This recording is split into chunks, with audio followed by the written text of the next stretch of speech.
이 정도 챙겨줄 때 받고 좋게 끝내라. 건물 하나 넘겨주는 거야. 너 같은 게 어디서 이만한 걸 받아보겠어. 시어머니가 비상구 계단에서 이혼 서류를 내밀던 그 순간, 글쎄요, 7년을 바쳤던 며느리한테 던진 말이 이거였죠. 근데 참 기가 막혔습니다. 그 건물이라는 게 알고 보니 빚이 12억이나 걸린 깡통 건물이었더라고요. 선물이 아니라 빚더미를 떠넘기려 한 거였죠. 거기에 남편은 옆에 다른 여자를 끼고 나타나서 뭐라고 했냐면 너 같은 고아 출신은 내 격에 안 맞는다고요. 여러분 이게 말이 됩니까? 근데 이 사람들은 몰랐던 거예요. 그 촌스러운 안경 뒤에 숨겨진 제 진짜 정체를. 그 숨겨진 정체 지금 알려드릴게요. 안녕하세요. 시청자 여러분. 안경 뒤에 정체를 숨겨둔 백도희 씨의 사연 바로 들려드릴게요. 류태주의 병원장 취임식이 열리는 호텔 연회장은 눈이 부실 정도로 화려했습니다. 샹들리에 아래로 수백 명의 하객들이 샴페인 잔을 부딪히며 웃고 떠들었죠. 저는 연회장 구석 커다란 화분 뒤에 서서 그 광경을 바라보고 있었습니다. 7년이었습니다. 류태주가 전공의 시절부터 밤마다 쓰러져 들어올 때 밥을 차리고 논문을 정리하고 학회비를 벌려고 새벽 편의점에서 일했던 시간이 꼬박 7년이었습니다. 그런데 오늘 남편의 인생에서 가장 빛나는 날에 저를 아는 사람은 이 넓은 연회장에 단 한 명도 없었습니다. 류태주가 단상 위에서 환하게 웃으며 인사하고 있었습니다. 그 옆에는 제가 아닌 다른 여자가 서 있었죠. 주세린. 전 이사장의 딸이라는 여자가 남편의 팔짱을 낀 채 마치 자기가 안주인인 것처럼 하객들과 악수를 나누고 있었습니다. 가슴이 철렁 내려앉았습니다. 손끝이 차갑게 식어갔죠. 도희야. 등 뒤에서 익숙한 목소리가 들렸습니다. 돌아보니 시어머니 광 여사가 서 있었습니다. 광 여사는 제 손목을 낚아채듯 잡더니 사람들 눈을 피해 연회장 뒤편 비상구 계단 쪽으로 끌고 갔습니다. 어머니, 손목 아파요. 무슨 일이세요? 광 여사는 대답 대신 철문을 밀어 열고 저를 계단 통로 안으로 밀어 넣었습니다. 형광등 불빛이 차갑게 내려쬐는 콘크리트 계단에서 광 여사가 품속에서 두툼한 서류 봉투를 꺼냈습니다. 이거 받고 오늘 안으로 도장 찍어. 광 여사가 봉투를 제 가슴팍에 밀어붙이며 말했습니다. 이게 뭔데요? 이혼 서류. 그리고 건물 하나 내 이름으로 넘겨주는 계약서도 같이 들어있어. 광 여사가 계단 난간에 팔꿈치를 기대며 말했습니다. 건물 하나면 너 같은 게 평생 먹고 살기 충분하잖아. 이 정도 챙겨줄 때 받고 좋게 끝내라. 손이 떨렸습니다. 떨리는 손으로 봉투를 열어 서류를 꺼냈습니다. 이혼 합의서, 상가 건물명의 이전 계약서, 등기필증. 한 장 한 장 넘길 때마다 눈앞이 흐려졌습니다. 그런데 서류 뭉치 사이에 이상한 종이가 끼어 있었습니다. 연대보증 확인서. 그 상가 건물에 광 여사가 사채업자에게 빌린 돈의 담보가 잔뜩 걸려 있었고 명의를 넘겨받는 순간 그 빚까지 고스란히 제 것이 되는 구조였습니다. 건물이 아니라 빚덩어리를 선물로 포장해서 안겨주려 한 겁니다. 어머니, 이 보증 서류는 뭔가요? 그건 뭐 별거 아니야. 형식적인 거니까 신경 쓰지 마. 광 여사가 눈을 피하며 손을 내저었습니다. 그 순간 비상구 철문이 벌컥 열렸습니다. 류태주였습니다. 그리고 류태주의 팔에 매달린 주세린도 함께였죠. 아직도 여기서 이러고 있어? 류태주가 넥타이를 느슨하게 풀며 저를 내려다봤습니다. 그 눈에는 귀찮다는 표정만 가득했습니다. 태주 씨, 이 여자는 대체 누구야? 왜 당신 옆에 저 여자가 서 있는 거야? 세린이? 세린이는 내 사람이야. 진작에 말했어야 했는데 너한테 미안하다는 생각은 안 해. 솔직히 너 같은 고아 출신이 내 옆에 있는 게 처음부터 어울리지 않았거든. 류태주가 주세린의 허리를 감싸며 태연하게 말했습니다. 주세린이 류태주의 어깨에 머리를 기대며 저를 향해 입꼬리를 올렸습니다. 언니 미안해요. 근데 태주 오빠 말이 맞잖아요. 병원장 사모님은 아무나 하는 게 아니에요. 피가 거꾸로 솟는 것 같았습니다. 이를 악물었습니다. 하지만 저는 울지 않았습니다. 서류를 다시 한번 천천히 훑어봤습니다. 광 여사의 빚이 적힌 보증 서류, 그리고 집 등기 필증. 이것들을 제가 가져가면 이 빚의 고리는 광 여사의 목을 죄는 밧줄이 됩니다. 알겠어. 도장 찍을게.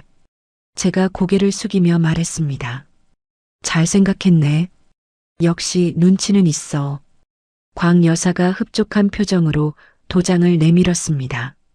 저는 이혼 합의서에 도장을 꾹 눌렀습니다. 그리고 보증 서류와 등기 필증을 조용히 제 가방 안에 넣었습니다. 그럼 저 이만 가볼게요. 고개를 돌려 계단을 내려갔습니다. 등 뒤에서 주세린의 킥킥거리는 웃음소리가 들렸지만 멈추지 않았습니다. 시댁에 도착해서 캐리어 하나에 제 물건만 챙겼습니다. 옷 몇 벌, 세면도구, 통장 하나. 현관문을 열고 나서려는 순간 뒤에서 차 소리가 들렸습니다. 류태주와 주세린이 나란히 차에서 내리고 있었습니다. 캐리어를 끌고 나가는 제 모습을 본 주세린이 류태주의 품에 안기며 소리내어 웃었습니다. 오빠 저거 봐. 진짜 초라하다. 류태주도 코웃음을 쳤습니다. 저는 뒤도 돌아보지 않고 대문을 나섰습니다. 택시를 잡아 타고 강남의 레지던스 호텔 이름을 불렀습니다. 창밖으로 서울의 야경이 흘러갔습니다. 저는 가방 안에서 오래된 안경을 벗어 좌석 옆에 내려놓았습니다. 7년 전 아버지와 크게 싸우고 집을 나온 날부터 써온 안경이었습니다. 명성의료재단 회장의 외동딸이라는 신분을 숨기기 위해 일부러 촌스럽게 꾸미고 고아 출신 며느리 행세를 했던 7년. 그 위장은 오늘로 끝입니다.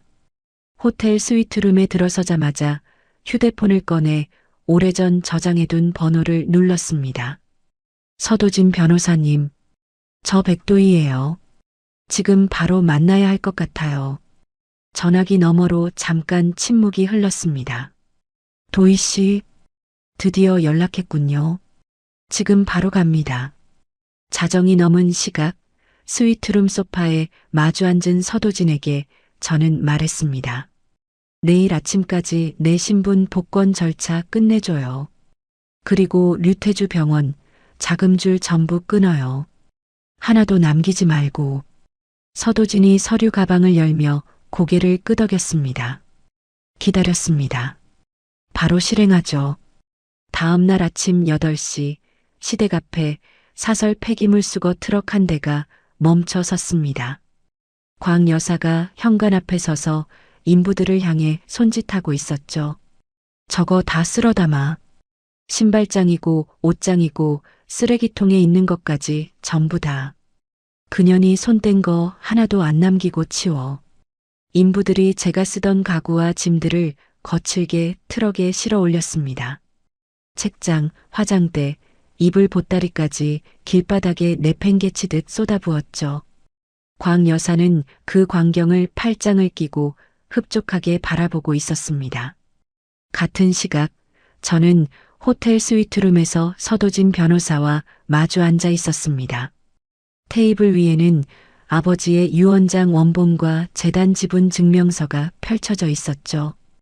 이 서류에 서명하시면 명성의료재단 일대 주주로서의 모든 권리가 도희 씨에게 귀속됩니다. 법적으로 완벽합니다. 서도진이 만년필을 건네며 말했습니다.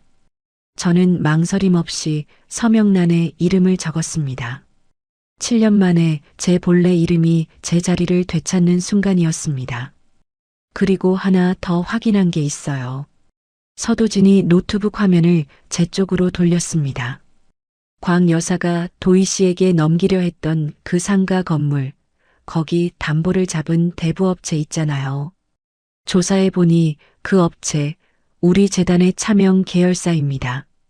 그러면 광 여사한테 빌려준 돈의 주인이 사실상 나라는 거죠. 맞습니다. 우리가 당장 갚으라고 통보하면 광 여사는 꼼짝없이 당합니다. 저는 고개를 끄덕이며 찻잔을 내려놓았습니다. 아직은 기다려요. 좀 더 모아서 한 번에 끝낼 거니까. 그 시각 병원에서는 류태주가 취임 첫날부터 칼바람을 일으키고 있었습니다. 서도진이 내부 협조자를 통해 전달받은 소식에 따르면 류태주는 자기 측근들로 주요 자리를 싹 갈아치우고 있었죠. 과거 제가 병원에 들를 때 친절하게 인사하던 원무과 직원 3명이 아무런 이유 없이 해고 통보를 받았고 류태주에게 고개 숙이지 않은 간호부장은 외래 창고 정리 업무로 쫓겨났다는 겁니다. 거기서 끝이 아닙니다. 서도진이 태블릿에 띄운 서류를 보여줬습니다. 주세린이라는 여자가 병원 VIP 병동 리모델링 공사를 밀어붙이고 있어요. 공사업체가 주세린 대학 동창이 운영하는 인테리어 회사인데 견적서를 보니 실제 공사비의 3배 금액으로 계약서를 썼더군요. 벌써 돈을 빼돌리기 시작한 거네. 네. 차액은 주세린 개인 계좌로 흘러가는 구조입니다. 저는 창밖을 바라보며 입술을 깨물었습니다. 채 하루도 안 돼서 저 사람들은 이미 썩어가고 있었습니다. 그리고 하나 더. 서도진이 목소리를 낮추며 말했습니다. 류태주가 병원 내부에 소문을 퍼뜨리고 있습니다. 도희 씨가 도박빚을 져서 쫓겨났다고요. 사치를 부리다 빚더미에 앉아서 시댁에서 내쫓은 거라고 떠들고 다닌답니다. 숨을 깊이 들이마셨습니다. 주먹을 꽉 쥐었다가 천천히 펴며 서도진을 바라봤습니다. 그래요. 맘껏 떠들라고 해요. 어차피 곧 그 입을 다물게 될 테니까. 오후가 되자 또 다른 소식이 들어왔습니다. 이혼 서류가 접수도 되기 전에 주세린이 시댁에 짐을 들고 입성했다는 겁니다. 광 여사에게 해외 명품 가방 2개를 건네며 새 며느리 행세를 시작했다고 했죠. 어머님, 이거 한정판이에요. 어머님한테 딱 어울리실 것 같아서 가져왔어요. 아이고, 세린이는 확실히 달라. 전에 그녀는 7년 내내 이런 거 하나 사온 적이 없었는데 서도진의 보고를 듣는 내내 저는 얼굴에 아무 표정도 짓지 않았습니다. 놀랍지도 화가 나지도 않았죠. 이미 예상했던 그림이니까요. 그리고 마지막으로 송 교수 건입니다. 서도진이 자료를 넘기며 말했습니다. 병원 부원장인 송 교수가 류태주의 인사 전행에 공개적으로 항의했다가 류태주가 송 교수의 옛날 논문 데이터를 조작해서 징계위원회에 넘겨버렸답니다. 논문 표절로 몰아서 쫓아내려는 겁니다. 송 교수님은 아무 잘못이 없는 거죠. 물론이죠. 류태주가 만들어낸 누명입니다. 이쯤 되니 충분했습니다. 저는 자리에서 일어나 테이블 위에 서류들을 정리하며 말했습니다. 서도진 변호사님, 내일 아침 류태주 병원법인 계좌 전부 동결해요. 그리고 재단에서 나가는 의료기기 대금 보증도 전면 철회해 주세요. 서도진이 펜을 들고 수첩에 적으며 물었습니다. 전부 다요. 하나도 안 남기고. 네, 전부 다. 숨구멍 하나 안 남길 거예요. 서도진이 수첩을 덮으며 고개를 끄덕였습니다. 결제 서류 준비해 놓겠습니다. 내일 아침 이사회 명의로 통보 나갑니다. 저는 창가로 걸어가 서울 시내를 내려다봤습니다. 류태주와 광 여사가 쥐고 있다고 착각하는 저 병원, 저 권력. 내일이면 전부 모래성처럼 무너질 겁니다. 서도진이 서류 가방을 챙겨 일어서며 말했습니다. 도희 씨, 한 가지만 물어봐도 될까요? 뭔데요? 후회 안 하실 거죠? 저는 돌아서서 서도진을 바라봤습니다. 7년 동안 매일 후회했어요. 이제 더 이상은 안 해요. 서도진이 짧게 미소 짓더니 문을 열고 나갔습니다. 저는 테이블 위에 놓인 결제 서류를 집어들었습니다. 재단 이사장 직인이 찍힌 공문 위에 제 서명을 또렷하게 적어 넣었습니다. 결제가 떨어진 지 1시간 만에 재단 이사회 명의의 공문이 류태주의 병원으로 발송됐습니다. 자금 지원 중단, 법인 계좌 동결, 의료기기 대금, 지급 보증 전면 철회. 한 장의 종이가 류태주의 세상을 뒤흔들기 시작했죠. 서도진이 전화로 상황을 실시간 보고해 왔습니다. 도희 씨, 지금 병원 로비가 난리입니다. 의료기기 납품 업체 사람들이 몰려왔어요.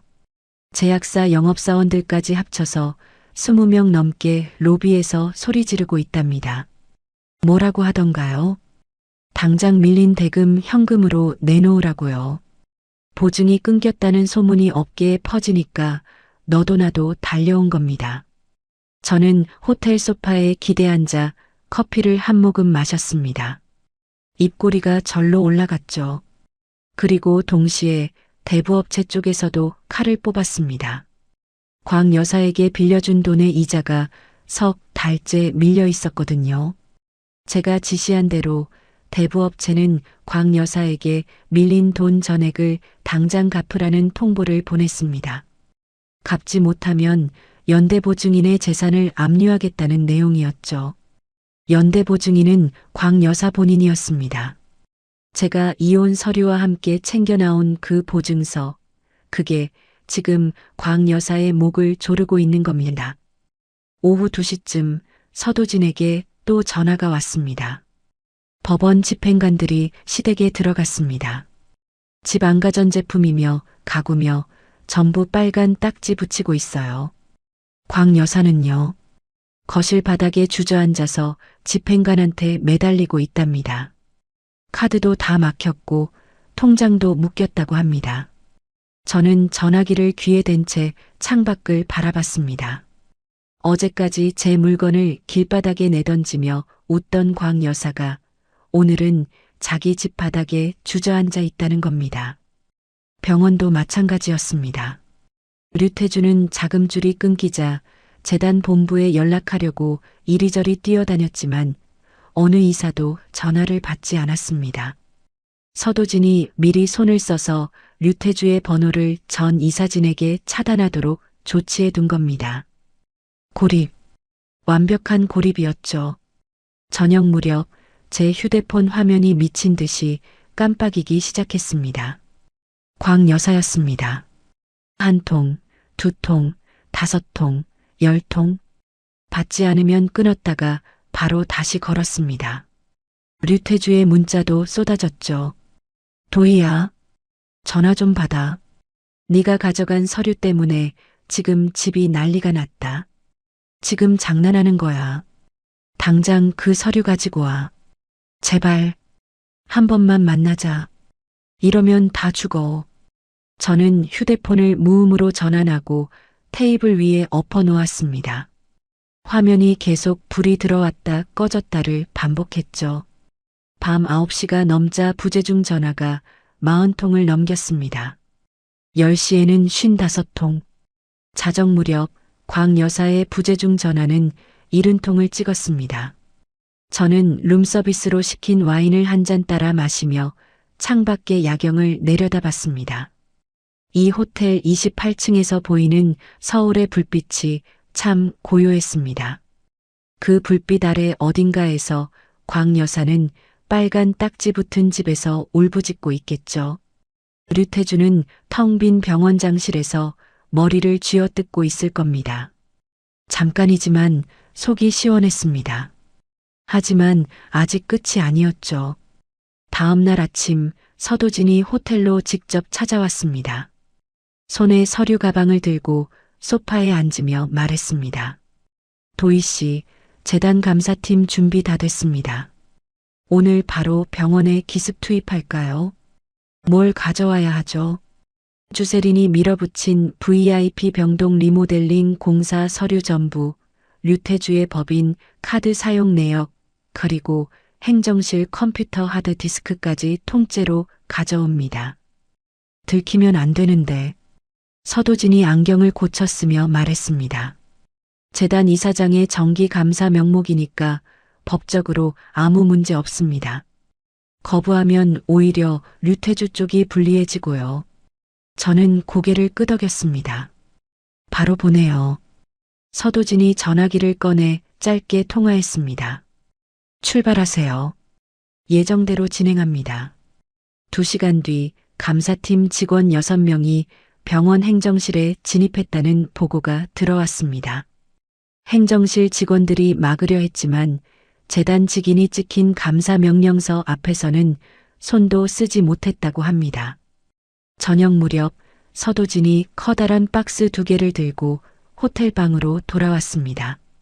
박스 안에는 하드디스크 3개와 회계 장부 원본 파일이 가득했죠. 서도진이 장부를 펼치며 말했습니다. 다 있습니다. 주세린의 부풀린 견적서, 류태주의 법인 카드로 결제한 룸살롱 영수증, 개인 해외여행 비용까지. 이거면 충분해요. 저는 장부 위에 손을 얹었습니다. 이제 이 사람들을 완전히 끝낼 수 있는 증거가 제 손안에 있었습니다. 서도진 변호사님. 네. 이걸로 확실하게 마무리 짓자고요. 빠져나갈 구멍 하나 안 남기고. 서도진이 박스 뚜껑을 닫으며 대답했습니다. 제가 3일 안에 완벽하게 정리해 놓겠습니다. 도희 씨는 그때까지 푹 쉬세요. 저는 빈 와인 잔을 테이블에 내려놓으며 고개를 끄덕였습니다. 창밖으로 서울의 밤이 깊어가고 있었습니다. 3일 후 서도진이 두툼한 파일 한 권을 테이블 위에 펼쳤습니다. 표지에는 범죄 백서라고 적혀 있었죠. 류태주의 법인 카드 유용 내역 47건, 주세린의 공사 대금 부풀리기 총액 8억 2천만 원, 곽 여사의 사채 연대보장 총액 12억. 전부 증거와 함께 정리했습니다. 서도진이 파일을 한 장씩 넘기며 설명했습니다. 저는 팔짱을 끼고 천천히 들었습니다. 이 정도면 형사 고발 즉시 구속 수사 들어갑니다. 언제 터뜨릴 건지만 결정해 주세요. 류태주가 이번 주말에 뭐 한다고 했죠? 병원장 취임 축하 VIP 파티요. 호텔 대연회장 빌려서 하객 300명 초대했답니다. 아직도 자기가 잘 되고 있다고 착각하는 거죠. 저는 입꼬리를 올렸습니다. 거기서 끝내자고요. 그 파티를 류태주의 무덤으로 만들어줄 거예요. 서도진이 펜을 돌리며 고개를 끄덕였습니다. 어떤 방식으로 하실 겁니까? 재단 신임 이사장이 파티에 직접 참석한다고 공문 하나 보내요. 병원의 미래를 논의하겠다고. 류태주가 새 이사장한테 잘 보이고 싶어서 안달날 거 아니에요. 류태주는 새 이사장이 도희 씨라는 걸 모르니까 자금줄 다시 열릴 수 있다고 생각하겠네요. 맞아요. 그 바보 같은 희망을 품고 파티 준비에 올인하겠죠. 서도진이 수첩에 뭔가를 적으며 말했습니다. 경찰 쪽도 사전에 세팅해 놓겠습니다. 파티 당일 경제범죄수사대가 대기하고 있다가 도희 씨 신호에 맞춰 진입하는 걸로요. 고발장은요? 오늘 중으로 접수합니다. 증거가 이 정도면 영장 발부하려면 나옵니다. 저는 자리에서 일어나며 말했습니다. 그러면 나도 준비할 게 있네요. 7년 동안 숨어 살았던 백도희는 이제 없어요. 재단 이사장답게 나타나야죠. 그날 오후 서도진이 강남의 맞춤 양장점으로 저를 안내했습니다. 디자이너가 제 치수를 재며 어떤 스타일을 원하냐고 물었죠. 강하고 단단하게. 들어서는 순간 사람들이 숨을 멈추는 그런 옷이요. 디자이너가 고개를 끄덕이며 진한 남색 실크 정장을 추천했습니다. 미용실에서는 7년간 묶고만 다녔던 머리카락을 잘라내고 처음으로 제 얼굴에 어울리는 스타일링을 받았습니다. 거울 속에 비친 제 모습은 류태주 옆에서 고개 숙이고 살던 그 백도희가 아니었습니다. 그 사이 서도진은 다른 일도 진행하고 있었습니다. 징계 위기에 몰린 송 교수를 찾아간 겁니다.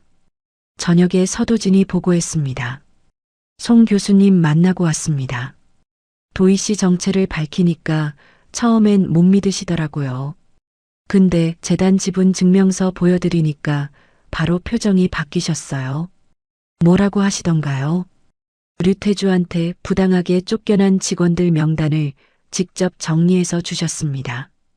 파티 당일 전부 모아서 증인으로 세우겠다고 하셨어요. 든든한 우군이 하나 더 생긴 셈이었습니다. 그리고 한 가지 웃긴 소식도 들어왔습니다. 서도진이 태블릿을 보여주며 킥킥 웃었죠. 시댁에서 난리가 났답니다. 광 여사가 돈이 급하니까 주세린이 선물로 가져온 명품 가방을 몰래 전당포에 팔아넘기려다가 주대린한테 들켰대요. 그래서요. 둘이 거실에서 머리채 잡고 싸웠답니다. 주세린이 이 도둑년아 소리 지르고 광 여사가 네가 우리 집에 뭔데 하면서 뺨을 때렸다고요. 저는 코웃음을 쳤습니다. 돈줄이 마르니까 제 편끼리 물어뜯기 시작한 겁니다. 이틀 뒤 재단 명의의 공문이 류태주의 병원으로 발송됐습니다. 명성의료재단 신임 이사장이 VIP 파티에 직접 참석하여 병원 경영 정상화 방안을 논의할 예정임. 서도진이 류태주의 반응을 전해줬습니다. 공문 받자마자 류태주가 행정실 직원들 다 불러 모았답니다.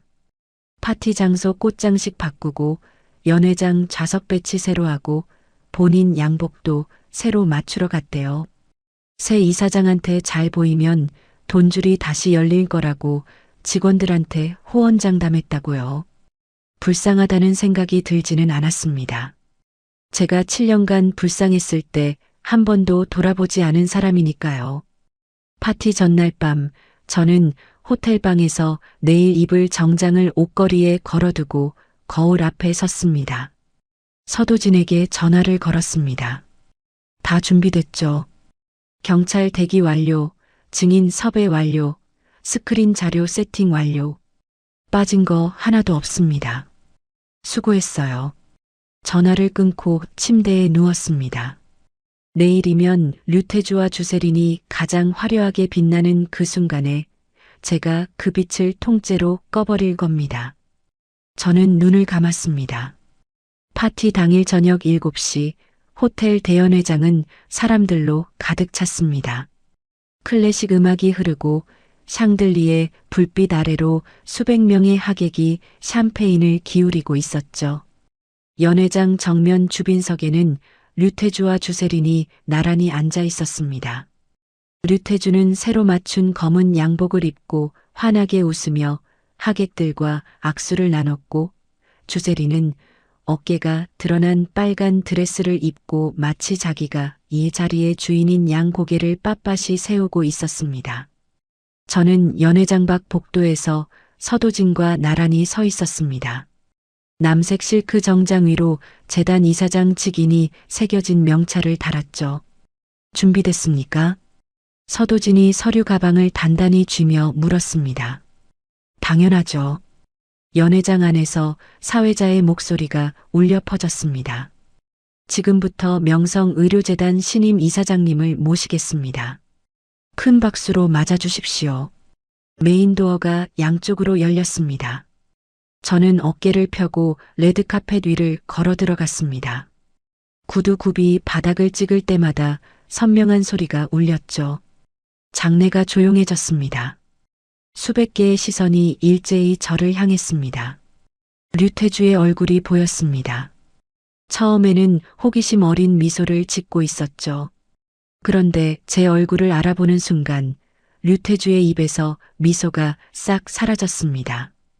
얼굴이 하얗게 질려갔습니다. 옆에 앉은 광 여사도 제 얼굴을 확인하더니 의자 팔걸이를 붙잡고 벌떡 일어섰습니다. 전현이 왜 여기서? 류태주가 자리에서 벌떡 일어나 소리쳤습니다. 경호원 어디 있어? 저 여자 당장 끌어내. 경호원 2명이 저를 향해 다가왔습니다. 그 순간 서도진이 단상으로 올라가 대형 스크린의 전원을 켰습니다. 화면에 제 가족관계 증명서와 명성의료재단 지분 증명서가 크게 떠올랐죠. 잠깐만요. 서도진이 마이크를 잡고 또렷한 목소리로 말했습니다. 지금 보시는 것은 명성의료재단 일대 주주이자 신임 이사장, 백도희 이사장님의 공식 서류입니다. 이분이 이 재단의 유일한 적통 상속녀이십니다. 장내가 웅성거리기 시작했습니다. 경호원들이 멈칫하며 서로 얼굴을 바라봤죠. 저는 경호원들 사이를 지나 천천히 단상으로 올라갔습니다. 류태주가 이를 악물며 소리쳤습니다.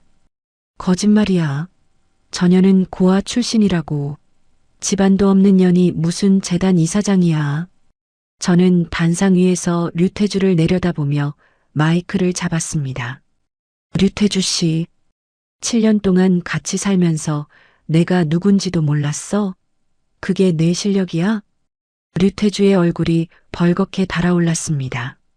저는 마이크를 쥔 채 리모컨을 눌렀습니다.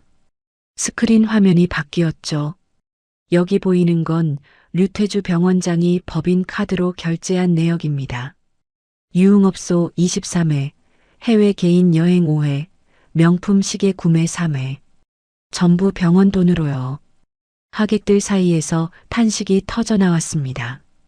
류태주가 단상을 향해 뛰어오려 했지만 서도진이 앞을 막아섰죠. 저는 다음 화면을 넘겼습니다. 그리고 이건 인사기록 조작 증거예요. 류태주가 자기 마음에 안 드는 직원들을 쫓아내려고 근무평가서를 위조한 문서 원본입니다. 그때 연회장 연문이 열리며 송 교수와 직원 4명이 단상으로 올라왔습니다. 송 교수가 마이크를 건네받았습니다. 저는 이 병원 부원장 송재현입니다. 지금부터 주세린 씨가 VIP 병동 공사 대금을 부풀려 자기 개인 계좌로 빼돌린이면 계약서를 공개하겠습니다. 송 교수가 서류를 들어 올리자 스크린에 주세린의 통장 거래 내역과 부풀린 견적서, 비교표가 나란히 떠올랐습니다. 주세린이 의자에서 벌떡 일어나 비명을 질렀습니다. 이거 불법이야. 내 개인정보를 어떻게 감히. 송 교수 옆에 선 직원 한 명이 마이크를 잡고 말했습니다. 저는 행정실 김미영입니다. 주세린 씨가 직접 저한테 이 견적서대로 처리하라고 지시했습니다. 녹음 파일도 있습니다. 연회장이 발칵 뒤집혔습니다. 하객들이 웅성거리며 자리에서 일어나기 시작했죠. 광 여사가 단상 아래로 달려와 제 바지 끝을 움켜잡았습니다. 도희야 제발 이러지 마.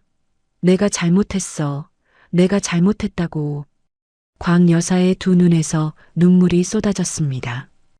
콧물을 흘리며 제 바지가랑이에 매달리는 광 여사를 내려다봤습니다.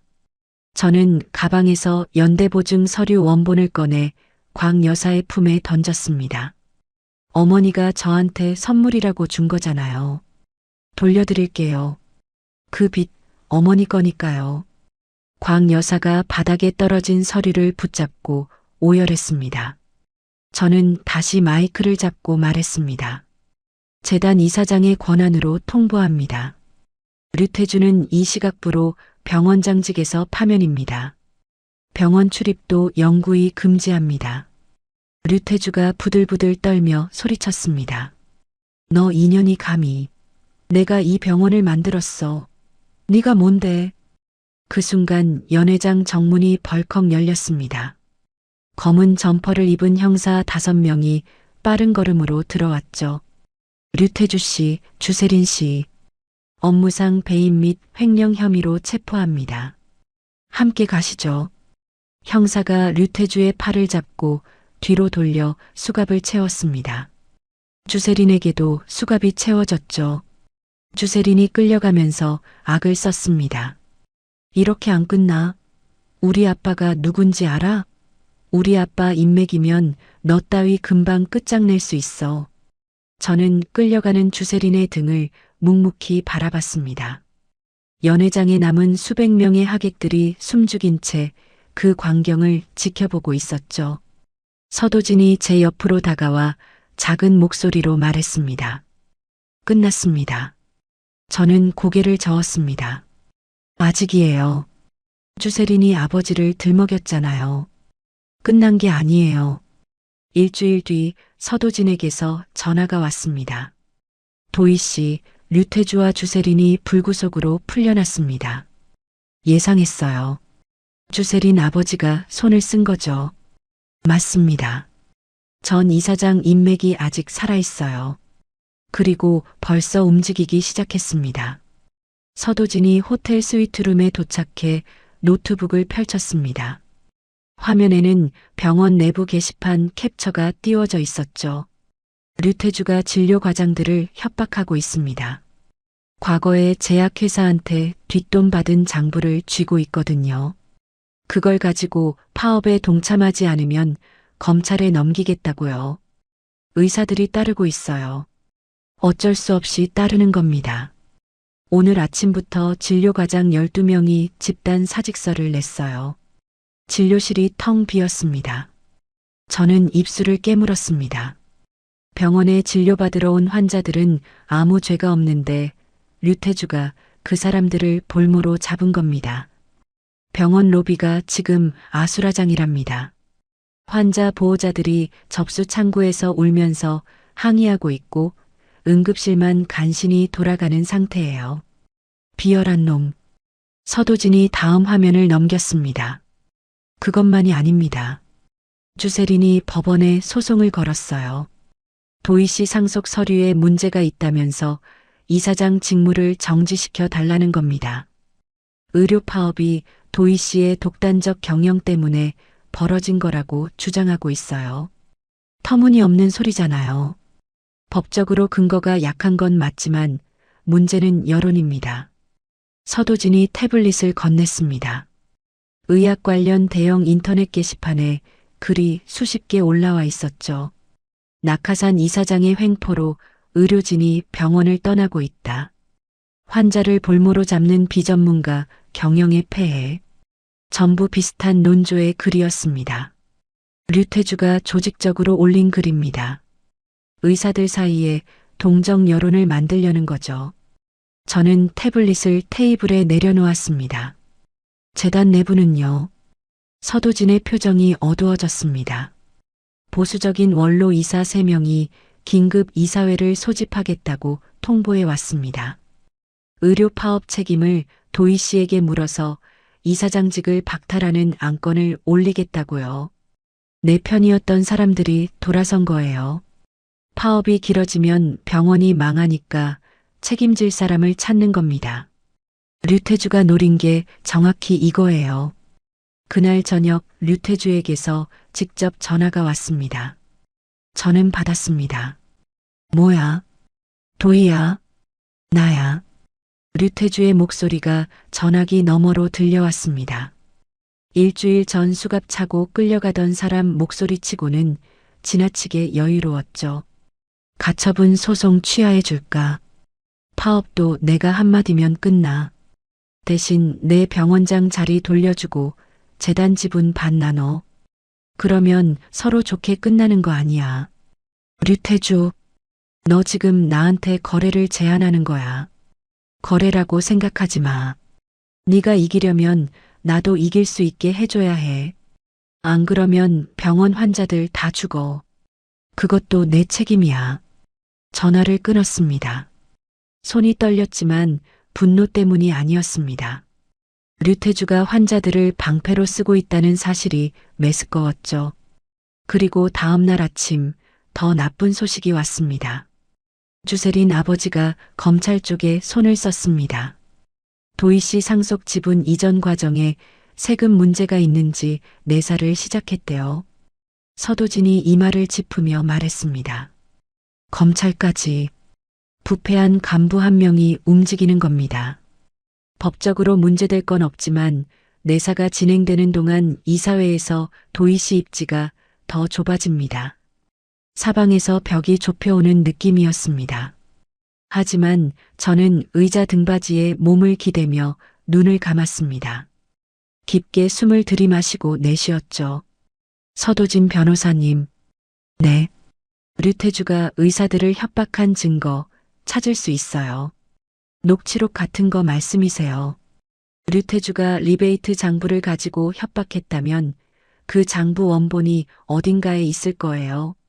그리고 주세린이 빼돌린 돈의 최종 도착지도 추적해야 해요. 차명으로 숨겨놨을 테니까. 서도진이 고개를 끄덕였습니다. 송 교수님한테 연락해 보겠습니다. 병원 내부 사정을 가장 잘 아는 분이니까요. 그날 밤 서도진과 송 교수가 움직였습니다. 저는 호텔방에서 연락을 기다렸죠. 시계 바늘이 자정을 넘기고 새벽 1시, 2시를 지났습니다. 새벽 4시 서도진에게서 문자가 왔습니다. 찾았습니다. 지금 갑니다. 30분 뒤 서도진이 호텔방 문을 열고 들어왔습니다. 손에 USB 하나와 서류 봉투를 들고 있었죠. 서도진의 이마에 땀이 맺혀 있었습니다. 송 교수님이 류태주 원장실 비밀 금고 위치를 알려줬습니다. 거기서 이걸 찾았어요. 서도진이 USB를 테이블에 내려놓으며 말했습니다. 리베이트 장부 원본이랑 류태주가 의사들한테 전화로 협박하는 녹취록 파일입니다. 파업에 안 참여하면 장부를 검찰에 넘기겠다고 직접 말하는 게 다 녹음돼 있어요. 주세린 쪽은요? 서도진이 서류 봉투를 열어 종이를 꺼냈습니다. 주세린이 빼돌린 8억, 최종 도착지 찾았습니다. 주세린 친어머니 이름으로 강남에 아파트 3채 사놨더군요.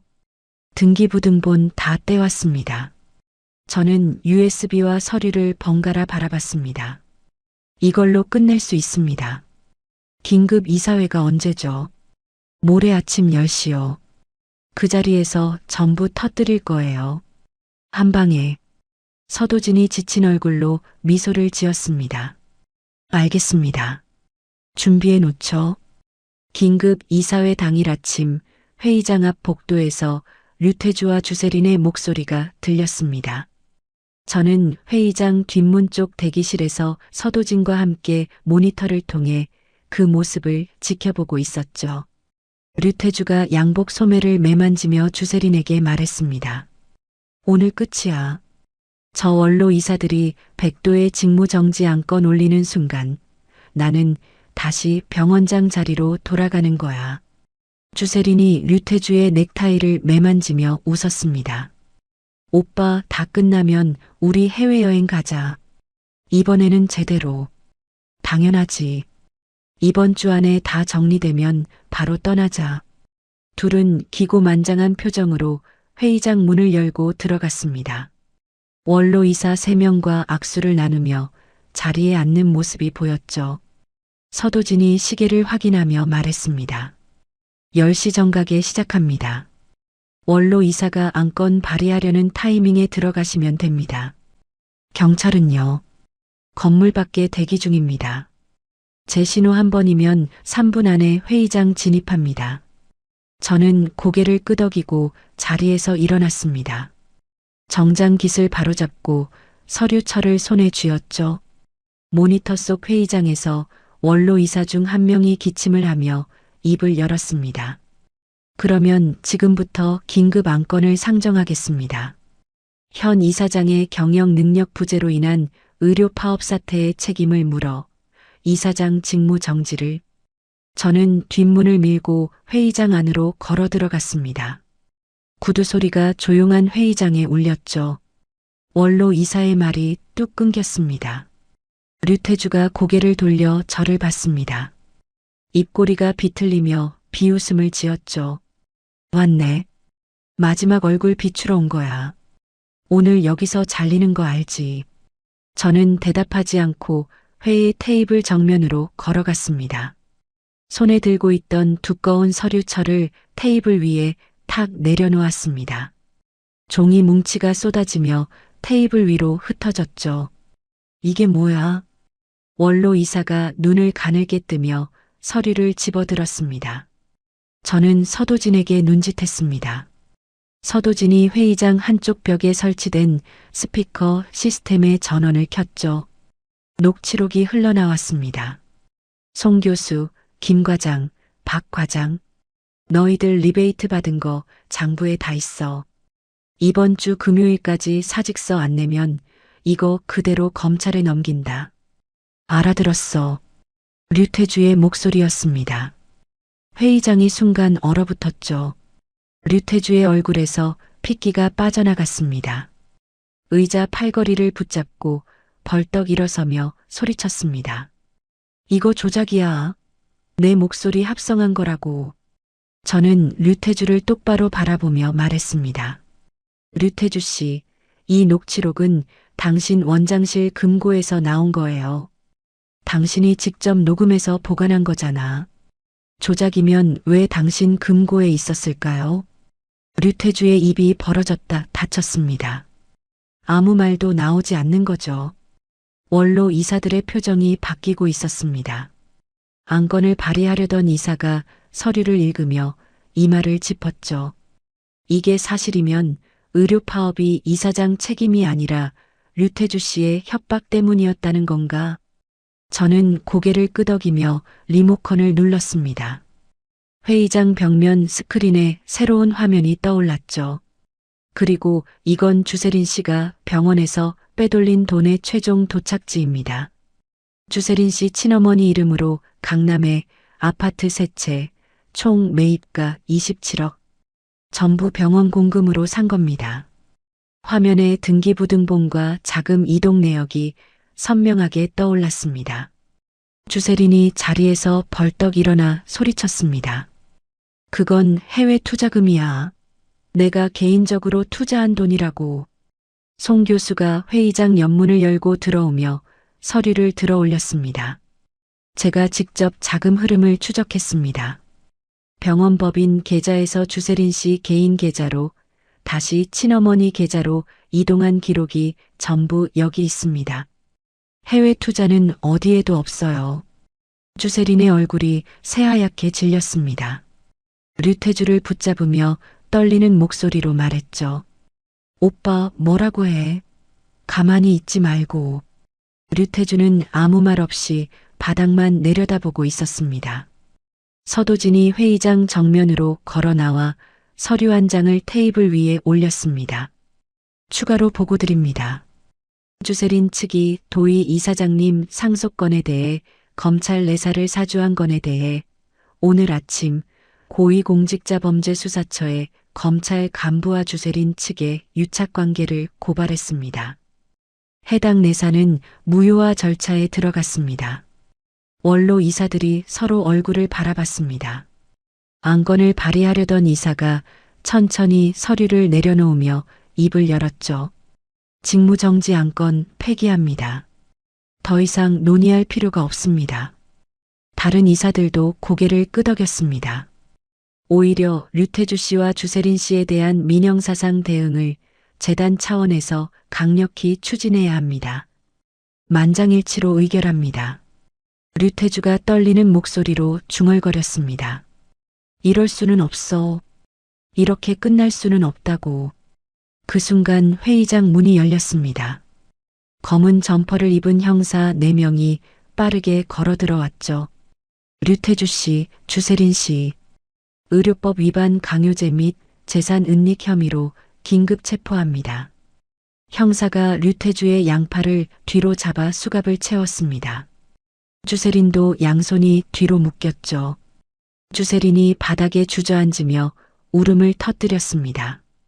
싫어. 나 안 가. 우리 아빠한테 전화해줘. 형사들이 류태주를 문 쪽으로 끌고 갔습니다. 저는 자리에서 일어나 류태주 앞으로 천천히 걸어갔습니다. 류태주의 귀에 얼굴을 가까이 대고 낮은 목소리로 말했죠. 네가 좋아하던 그 격에 맞는 자리가 바로 거기야. 류태주의 눈이 크게 떠졌습니다. 이를 악물었지만 수갑찬 손으로는 아무것도 할 수 없었죠. 형사들에게 끌려 회의장 밖으로 사라지는 류태주의 뒷모습을 저는 끝까지 지켜봤습니다. 서도진이 제 옆으로 다가와 조용히 말했습니다. 이번에는 진짜 끝입니다. 저는 창밖으로 쏟아지는 아침 햇살을 바라보며 고개를 끄덕였습니다. 네, 이제 끝이에요. 한 달 뒤 이혼 재판이 열렸습니다. 법정에 선 류태주는 한 달 전 그 기고만장하던 모습이 온데간데 없었죠. 볼이 움푹 꺼지고 눈 밑에 짙은 그림자가 내려앉아 있었습니다. 수감복 차림으로 피고인석에 앉은 류태주는 고개를 숙인 채 한마디도 하지 못했습니다. 재판부는 류태주의 불륜, 모욕, 재산 은닉을 모두 유책 사유로 인정했습니다. 판사가 판결문을 읽었죠. 피고 류태주는 원고에게 위자료 5억 원을 지급하라. 류태주의 국선 변호사가 이의를 제기하려 했지만 류태주가 고개를 저었습니다. 더 이상 싸울 힘도 싸울 이유도 없다는 표정이었죠.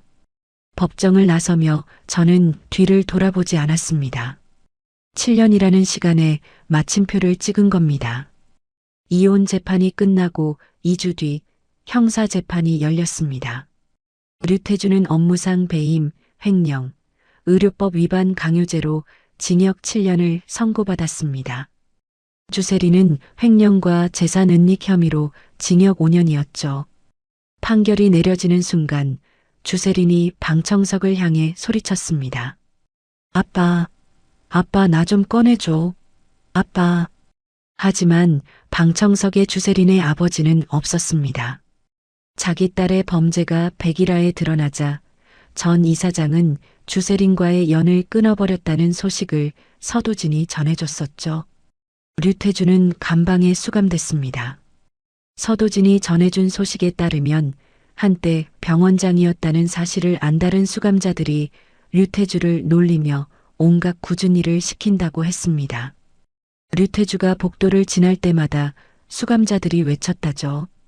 야 원장님, 여기 환자 있는데 좀 봐줘. 원장님이 변기 청소도 잘하시네. 광 여사의 소식도 들려왔습니다. 모든 부동산과 통장이 압류된 광 여사는 빈털터리가 됐죠. 빚쟁이들이 들이닥칠 때마다 도망다니며 찜질방에서 자고 싸구려 여관을 전전했습니다. 한 번은 친척집에 숨어들었다가 빚쟁이한테 발각돼서 새벽에 창문으로 도망쳤다는 이야기도 들었죠. 제 물건을 길바닥에 내다버리며 웃던 그 얼굴이 떠올랐습니다. 동정심은 들지 않았습니다. 재단 이사장 자리를 확실히 다진 뒤 저는 제일 먼저 부패한 이사진을 정리했습니다. 류태주 편에 섰던 원로 이사 2명은 자진 사퇴했고 남은 자리에는 실력 있는 젊은 인재들을 앉혔죠. 서도진을 총괄 부회장으로 임명했습니다. 투명한 경영 시스템을 만들어 달라고 했더니 서도진이 웃으며 말했죠. 제가 변호사를 그만두고 경영자가 되는 건가요? 서도진 변호사님만큼 이 재단을 잘 아는 사람이 없잖아요. 나 좀 도와줘요. 도희 씨가 부탁하면 못할 게 없죠. 병원도 정상으로 돌아왔습니다. 류태주의 협박에 어쩔 수 없이 사직서를 냈던 의사들이 하나둘 복귀했죠. 송 교수도 부원장 자리로 돌아왔습니다. 송 교수가 복귀 첫날 제 사무실로 찾아와 고개를 숙였습니다. 이사장님 감사합니다. 논문 표절 누명 벗겨주신 것도 자리 돌려주신 것도 송 교수님이 도와주셨으니까 제가 여기 있는 거예요. 제가 더 감사하죠. 송 교수가 환하게 웃으며 사무실을 나갔습니다. 그렇게 여름이 지나고 가을이 왔습니다. 서울의 나뭇잎이 붉고 노랗게 물드는 10월의 어느 날 저는 한 건물의 착공식 현장에 서 있었습니다. 광 여사가 저에게 빚덩어리 선물이라며 넘기려 했던 그 상가 건물. 저는 그 건물을 허물어 버렸습니다. 포크레인이 낡은 벽을 무너뜨리는 걸 지켜보며 지난 7년의 아픔도 함께 무너지는 기분이었죠. 그 자리에 무료 어린이 자선병원을 짓기로 했습니다. 도의 어린이 병원이라는 이름을 달고요. 착공식 단상에 올라 수백 명의 취재진과 시민들 앞에서 인사했습니다. 이곳은 원래 누군가에게 상처를 주기 위해 쓰였던 땅이었습니다. 이제 이 자리에 아이들의 웃음소리가 가득한 병원을 세우겠습니다. 박수가 터져 나왔습니다. 카메라 플래시가 쉴 새 없이 터졌죠. 단상에서 내려오니 서도진이 기다리고 있었습니다. 양복 주머니에 손을 넣은 채 미소를 짓고 서 있었죠. 수고하셨습니다. 이사장님. 이사장님이라니. 서도진 변호사님도 부회장이면서 서도진이 웃으며 고개를 숙였습니다.